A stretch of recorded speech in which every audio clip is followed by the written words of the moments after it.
this question was asked also by one of your other writers. I can't find a balance between this world and the next, dunya and akhirah. I said there is no struggle. Everything we do in this world is for the akhirah if your intention is right. If you're going to work for the right reasons, if you're staying away from evil deeds, if you're remembering Allah when you're supposed to, if you're eating what you're supposed to eat, if you're saying what you're supposed to say, you can live in this world and have a great time and still earn your Jannah. Allah doesn't want you to have a horrible time in this world. I don't know why we have this concept that we have to kind of cut ourselves off from this world to earn Jannah. No. You have to make the most of this world to earn Jannah. We have very little time on this earth. I mean, half of my life is spent sleeping. And the few hours that I'm awake, take away the time I have to relieve myself, get dressed for work, stay and commute to the job, put in the 8 hours at work, and come back. What do I have, 2-3 hours of free time, technically free time, that I actually have some control over? How about I make the most of that free time? That could change my life. Those few hours that you have free after work, or that commute to work instead of listening to useless news, about the weather and the Dow Jones Industrial Average. How about you listen to something productive in that time? Listen to some Quran, listen to something that will increase your knowledge. Listen to, a good discussion that will help you understand things better. Memorize du'as at that time. Do something more productive. And in your free time, do good things. Make a routine out of going to the masjid regularly. Every Isha, you catch every Isha. Before you start your work day, you catch every Fajr in the masjid. Add some small good routines in your life, and how much good will come out of your life is amazing. Another of your listeners asked, how can I improve my character? Step 1, do no harm. Stop doing bad things. Don't talk about adding good deeds until you get rid of bad deeds.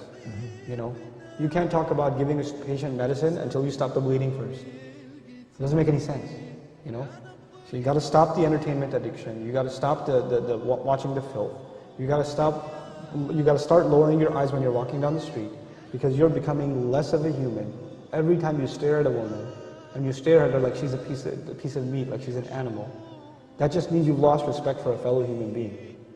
That's all that means. To you, that's nothing but you're looking at her like an ape looks at a female ape. Like a dog looks at a female dog. That's all you've turned into, an animal. Regain your humanity first, and then embellish, beautify your life with good deeds. Do simple, small things. Perfect your prayer, memorize a few supplications, try to, be honest in your workplace, be kind to your mother. These are not complicated things. This is what the Creator wants from us. That's all He wants. But if someone says, why? Why does He want this from me? What is it? Is this benefiting Him? That's a great question. Everything Allah wants from us, one of His names is Al-Ghani. Ghani means someone who doesn't need anything.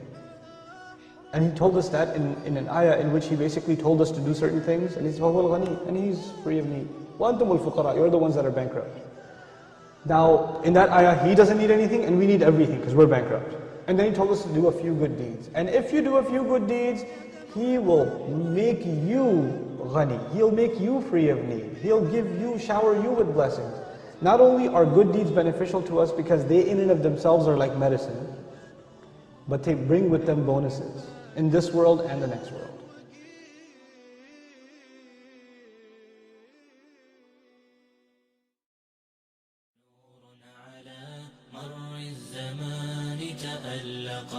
وأضاء للدنيا طريقا مشرقا وهدى من الرحمن يهدينا به للصالحات وللمكارم والتقى نور على مر الزمان تألقا وأضاء للدنيا